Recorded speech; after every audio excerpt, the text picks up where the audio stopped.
Hi there, my name is Randy Sakes, and I want to take a quick second here to show off a little project I've been working on. I've kind of wanted to do a little bit of iPhone development just to kind of learn how it works out, but at the same time I think one of the challenges we have is finding something meaningful to learn with. So we're not just doing a project for the sake of doing a project, but we're actually working on something where we understand the value and see the need for it. So for this, I've been working on an app I called CasperAlly. And this works along with your jamf Pro install, previously obviously the Casper suite. And what we're looking to do here is I have an iPad that you'll see on the left-hand display, and then this app that I wrote on the right-hand side. The device on the left is what we would typically see for a student configuration. So we hide a variety of applications that are built in, such as the App Store, Messages, and a few others. But what we occasionally see is we need to work with a student. We need to check, for example, their mail settings. This restriction profile disables it. Sometimes we need to view iCloud or the iTunes store, and as you can see, we're unable to sign in because of the restrictions that are put in place. So how we typically have gone around this is we've logged into the JSS, we've gone to our configuration profile, we go through the process of finding the scope, searching for a device, adding an exclusion. That way that configuration profile no longer applies onto that device. So instead I thought, what if there's a way to do this through the API and I don't have to have this pulled up on a browser, pull it up in a browser on my mobile device, and I could have it anywhere, anytime I wanted. So that's where this app came from. What I'm going to do here is just do a quick little demo.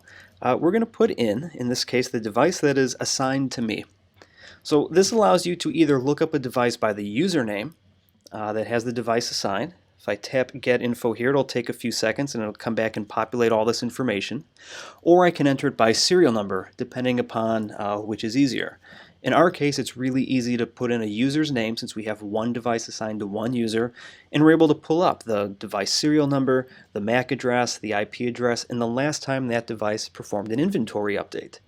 Now, the MAC address we find really helpful because occasionally when we have devices on 10.2 for iOS that are lost by a student, the managed Apple ID doesn't have the capability to go ahead and put a device into loss mode. So we have to go and find which access point it's connected to, and that's where the MAC address comes in handy. Now, for this device, what I want to do is I want to remove the restrictions so I can troubleshoot. So I'm going to use the button down below called Remove Restrictions, and in about 3 seconds you'll see the restrictions disappear from that device. So now all the apps that I would normally have are available. I can jump into settings, work with my Apple ID. I can view my iCloud account.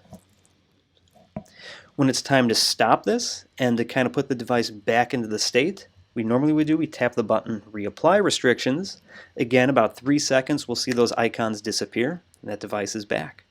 So that's just a quick tour of kind of the beta version 1 of this app. I'm hoping to add in some additional features, but I just wanted to show what it can do, explain the need for it, and hopefully see if anyone is interested in giving feedback or testing this out a little bit to see how it could work in your environment.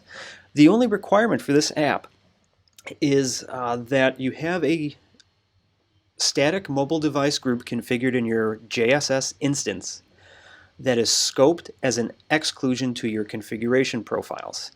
So in essence what we do is we take the device that we want to work with, we dynamically add it to a group, and that group is excluded from the configuration profiles.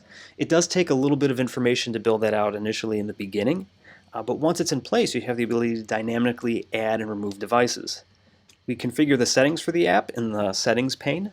We put in our JSS URL, the exception group ID, this is the one that I just mentioned that we create and then scope the policies as an exclusion towards, the username for our JSS, and then the password. The password itself is kept in the keychain on the local device, so it's never actually stored within the app, which I kind of like for the security aspect. And in the case that you go ahead and if you were to perform a backup on your device, when you restore it, you would have to put that password back in unless you did the encrypted backup. So that's just a quick little overview of this. I know I rambled on a little bit longer, but I hope this is helpful, useful, and I'm definitely excited about it. I'm hoping to get it in the App Store soon, but there's some beta builds I'm working on through TestFlight, so if you're interested in checking out more, please let me know.